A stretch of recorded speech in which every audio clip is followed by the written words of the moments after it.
حضرت ایک اللہ والے تھے، ان کے بہت مریدین ہو گئے، بہت مریدین ہو گئے۔ جب بہت زیادہ مریدین ہو گئے تو جو وقت کا بادشاہ تھا، اس کے جو وزیر تھے، انہوں نے کہا بادشاہ سلامت، جو فلاں اللہ والا ہے نا، اس کے بڑے مریدین ہو گئے ہیں اور کسی بھی وقت وہ آپ کے حکومت کا تختہ الٹ سکتا ہے، کسی وقت بھی الٹ دے گا۔ کیوں؟ اس لیے کہ اس کے تو شہروں کے شہر، بستیوں کی بستیاں، ملکوں کے ملک ان کے مرید ہو رہے ہیں، تو آپ کا کسی وقت بھی وہ تختہ الٹ سکتا ہے۔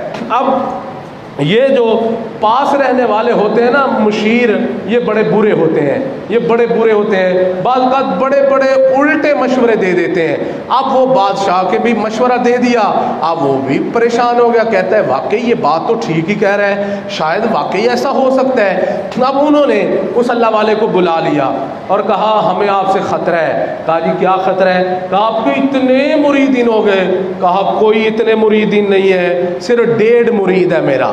اللہ اکبر، سنو ذرا، کہا میرا صرف 1.5 مرید ہے۔ اچھا، کہا وہ کیسے؟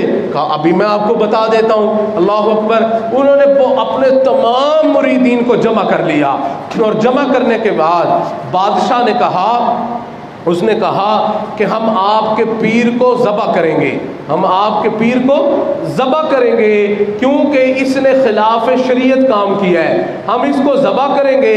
ہاں، ایک شرط پہ ہم چھوڑ سکتے ہیں۔ وہ کیا؟ کہ وہ شرط یہ ہے کہ اگر ان کی جگہ کوئی اپنے آپ کو پیش کر دے ذبح ہونے کے لیے، کوئی اپنے آپ کو پیش کر دے کہ جناب میرے حضرت کو چھوڑ دو، مجھے ذبح کر دو، تو ہم ان کو چھوڑ دیں گے، اس کو ذبح کر دیں گے۔ اب سنو کیا ہوا، اب ایک درویش کھڑا ہو گیا، مرد کھڑا ہو گیا، اس نے کہا کہ جی میرے حضرت کو چھوڑ دو، مجھے ذبح کر دو۔ اب وہ اس کو اندر لے گئے اور لے جا کے، اللہ اکبر، اندر پردہ بھی لگایا ہوا تھا۔ اب کیا کیا کہ اندر جا کے بکرا ذبح کر دیا، بکرا ذبح کیا تو اندر سے خون باہر آ گیا، تمام لوگوں نے دیکھ لیا۔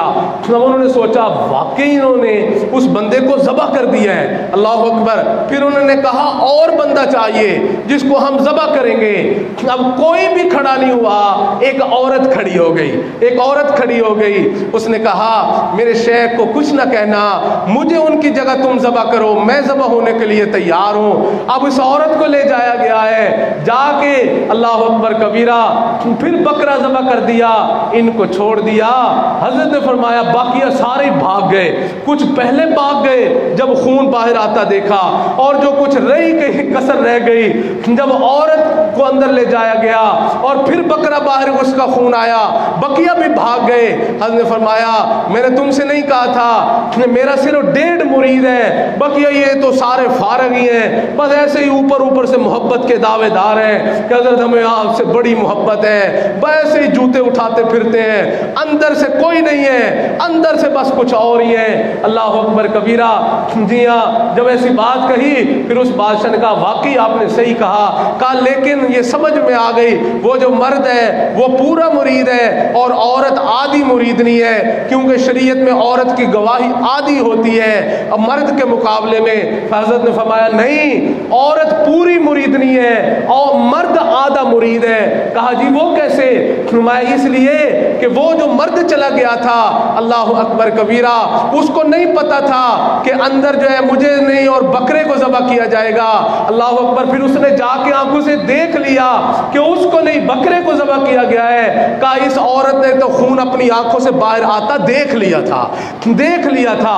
پھر اس نے کہا میں ہرگز نہیں پیچھے ہٹنے والی، میں اپنے شیخ پہ قربان ہو جاؤں گی، مجھے قربان کرو، میرے شیخ کو چھوڑ دو۔ اس نے خون نکلتا دیکھ کے پھر اپنے آپ کو قربانی کے لیے پیش کر دیا۔ اس لیے یہ پوری مرید نہیں ہے اور وہ آدھا مرید ہے، اللہ اکبر۔ اس لیے بھائی ہم بھی کچھ سبق سیکھ لیں، ہم بھی اپنے شیخ سے پکے سچے نتھی ہوں تاکہ ہمیں فیضان ملے۔ جو نہیں ملتا ہے، قلب جاری نہیں ہوتا ہے، ہم کہتے ہیں جی اندر تو اللہ اللہ محسوس ہی نہیں ہوتی ہے، اس کی وجہ یہ ہے پیچھے کہ کہیں نہ کہیں بدگمانی کا ڈکا لگا ہوا ہے، وہ بدگمانی کا ڈکا ہٹانے کی ضرورت ہے۔ جیسے وہ